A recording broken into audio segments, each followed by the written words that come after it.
Ok, bueno, vamos a entender algunos de los elementos de una factura. Como habíamos visto en la parte anterior, esto ya es directamente en Odoo. Entonces, bueno, primero que nada necesita tener ciertos elementos, además de los datos de facturación. Ahora tenemos otra parte, ¿sabes?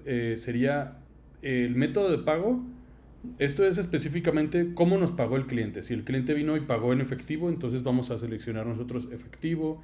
Si es tarjeta de crédito, débito, transferencia, si fue con cheque, etcétera, etcétera. Entonces, eso nosotros, si el cliente nos pagó, por ejemplo, en efectivo y nos dice, oye, ponle que te pagué con transferencia, o si pagó con transferencia y nos dice, ponle que fue en efectivo, no se puede, ¿sí? Eso tiene que ser efectivamente así, tal cual lo hizo el cliente. Eh, ¿Por qué? Porque si no ya incurrimos en una ilegalidad, pues.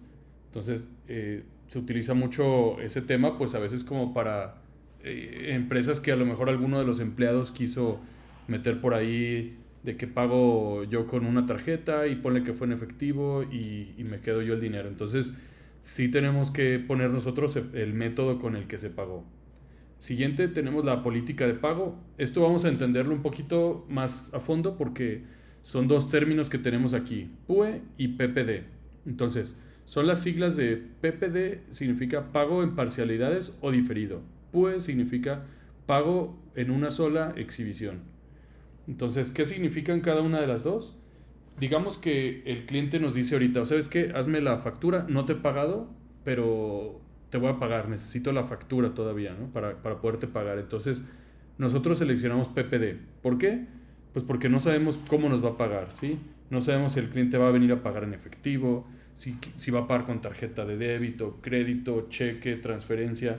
Entonces, utilizamos el PPD para eso, ¿sí? Si el cliente ya nos pagó, que normalmente el 90 y tantos por ciento de los casos sucede así. El cliente primero nos paga y nosotros luego confirmamos la venta. Entonces, en este caso el cliente nos pagó en una sola exhibición los 13,469.13 y nosotros le ponemos el pago en una sola exhibición. Te digo, esto es para la mayoría de los casos. ¿En qué otros casos se aplica PPD? En el caso de una factura a crédito, en una orden que fue a crédito, hay clientes que tienen crédito, entonces, digamos, hoy es 8 de julio, ¿no? Entonces, hoy te confirmo la venta, pero tienes crédito de 30 días, entonces el 8 de agosto yo te voy a pagar, ¿no? O bueno, a los 30 días, pues. En este caso se pone PPD, que el cliente puede ser que después de los 30 días nos pagó o digamos que no pagó el 8 pagó antes o pagó después. Entonces también es para nosotros, ahí en ese caso se generan dos cosas, ¿sí? Que lo vamos a ver más adelante, que es cómo se generan las facturas a crédito y los pagos. Pero bueno, serían los casos en los que se utiliza PPD. Entonces, para todos los demás casos y la mayoría de los casos vamos a utilizar el pago en una sola exhibición. ¿Sí? Luego viene la parte del uso de CFDI. Entonces, eh, aquí dice el código que corresponde al uso que el destinatario le dará a su factura. Entonces, vamos a entender esta parte. Hay muchos usos, ¿sí? Nada más, nosotros utilizamos básicamente dos usos nada más, que es adquisición de mercancías y gastos en general. Pero si te fijas, hay muchos otros, ¿sí? Y la parte de sin efectos fiscales sería para los clientes que no requieren factura. ¿Sí? Entonces vamos a utilizar estos tres, sin efectos fiscales, gastos en general y adquisición. Entonces, bueno, adquisición de mercancías es yo te compro los tornillos porque los voy a revender, ¿sí? Voy a revender ese producto, tú me estás vendiendo este tornillo de 3 octavos por 3 en 2.4790 y yo lo voy a vender en 5 pesos, no sé. Esto se utiliza, por ejemplo, para las comercializadoras, las ferreterías, tornillerías, tapalerías, todos los clientes que nos compran para revender ese material a otro cliente.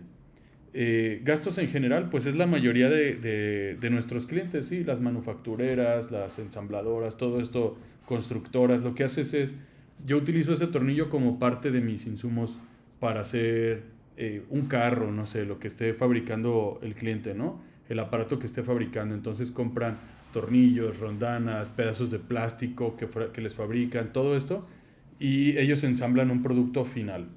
Entonces, eso sí es, eso sí el cliente nos lo tiene que decir, nosotros no lo podemos adivinar, el cliente nos tiene que decir, específicamente el uso de CFDI que le va a dar, ¿ok? Y sin efectos fiscales, pues es para las cuentas que son de público en general, donde el cliente no requiere factura. ¿Ok? Y esos serían como los elementos de la factura. La fecha de la orden tiene que ser no mayor a 3 días. ¿Sí? Por ejemplo, esta está el 3 de julio, pero digamos que el cliente hizo la compra el 1 de julio y yo no le puedo timbrar la factura por, por unos días antes, ¿sabes? O por un día después, nada, o sea, tiene que ser la factura del mismo día o le puedo timbrar, por ejemplo, hasta el 1 de julio, decir, sabes que hoy es 3 de julio, pero te la timbro con fecha de 1 de julio, ¿sí? Bueno, estos son como los elementos de la factura y vamos a continuar con los siguientes.